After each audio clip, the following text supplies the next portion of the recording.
ప్రకాశం జిల్లా దర్శి భాష్యం olympiad school నందు 74వ గణతంత్ర దినోత్సవ వేడుకలను ఘనంగా నిర్వహించాడు. వేడుకల్లో Darsi municipal commissioner Y Maheswararao, chairman Narpasetti Pichaiah, vice chairman Talari కోటయ్యలు ముఖ్య అతిథులుగా పాల్గొని జెండా ఎగురవేశారు. ఈ సందర్భంగా కమిషనర్ మహేశ్వరరావు మాట్లాడుతూ భారతదేశ సర్వతోముఖాభివృద్ధికి పౌరులందరూ పాటుపడాలని కోరారు.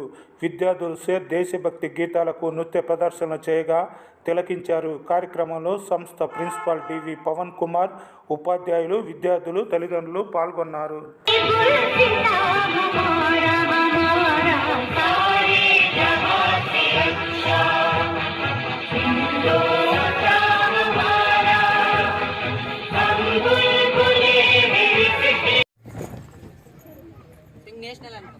जनमन अधिनायक जय हे।